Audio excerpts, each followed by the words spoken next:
know of the world's most popular drug, and you probably don't even know it. Caffeine is the world's most popular drug. Over 90% of adults consume it daily, and chances are you're probably one of them. But what if I told you that the way you're drinking caffeine is actually wrecking your sleep, killing your energy, and making you more tired over time?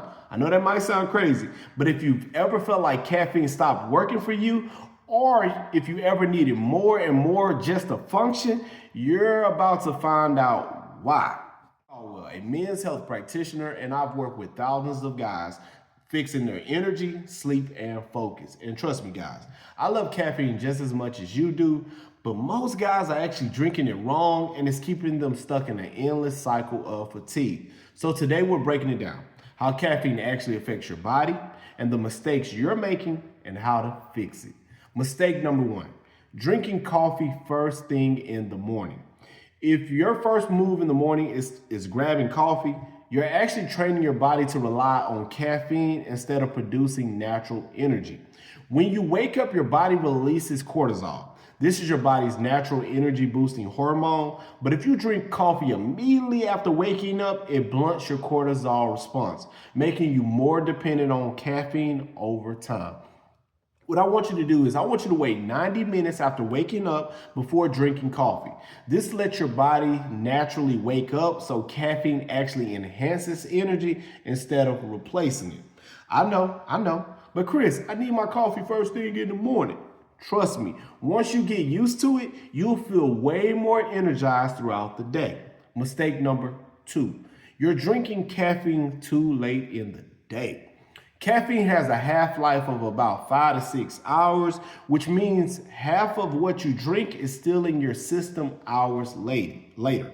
If you drink coffee at 4 p.m., half of that caffeine is still in your bloodstream at 10 p.m., blocking melatonin, which reduces your deep sleep and wrecking your recovery for in the morning.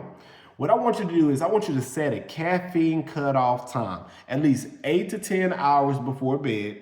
So that means if you sleep at 10 p.m., stop drinking coffee at 12 to 2 o'clock p.m. max. Do it.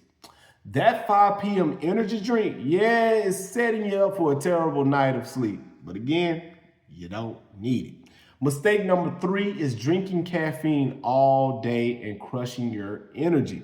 If you're drinking multiple cups of coffee all day, you're actually making yourself more tired, not more energized.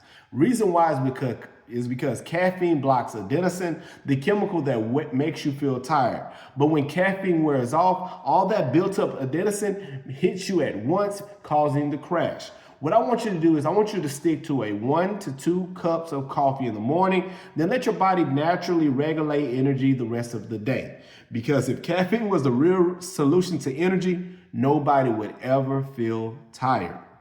Mistake number four is using caffeine as a stress coping mechanism. Trust me, guys, all of us tend to do this. Caffeine actually increases cortisol, your body's stress hormone, and if you're already stressed, drinking too much coffee on top of that can make it even worse. What I want to tell you guys is that high cortisol actually suppresses testosterone, which wrecks your sleep and makes you feel even more anxious and restless instead of energized. The way to fix this is I want you to limit caffeine to 400 milligrams per day.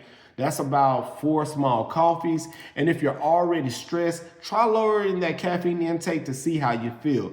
Because if your testosterone is already low, caffeine isn't going to wake you up. It is just covering up the actual problem. Mistake number 5 is not cycling your caffeine, building up your tolerance way too fast. If caffeine used to work, but now you need 3 cups just to feel alive, your body has actually built up a tolerance.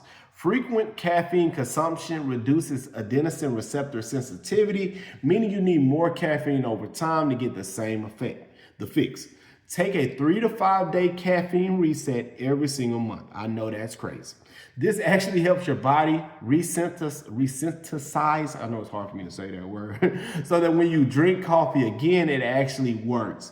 Do this and you'll actually feel the benefits of caffeine without wrecking your sleep and energy level. Quick question for you guys. I want you to be honest with me. How many cups of coffee do you drink every single day? Be honest. I want you to drop it in the comments so I can kind of know. I'm about a 200 milligram guy. I want to know if anybody's doubling me. Caffeine isn't your enemy, it's how you use it that actually matters. If you're waking up exhausted, drinking coffee too late, or feeling that afternoon crash, you're using caffeine the wrong way. I want you to fix your caffeine timing, let your body wake up naturally. Use caffeine strategically instead of as a crutch. Do this and you'll actually feel energized without ruining your sleep. But if your testosterone is low, no matter how much caffeine you drink, it still won't fix your energy. If you want to fix your energy levels for good, watch my full video on the #1 testosterone killer you're probably doing.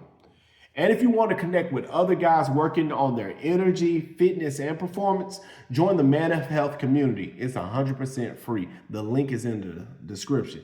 As always, I'm Chris with Man of Health channel. I hope to see you guys over there. Excuse a few of the mistakes because it's actually time for my caffeine. I'll see you guys.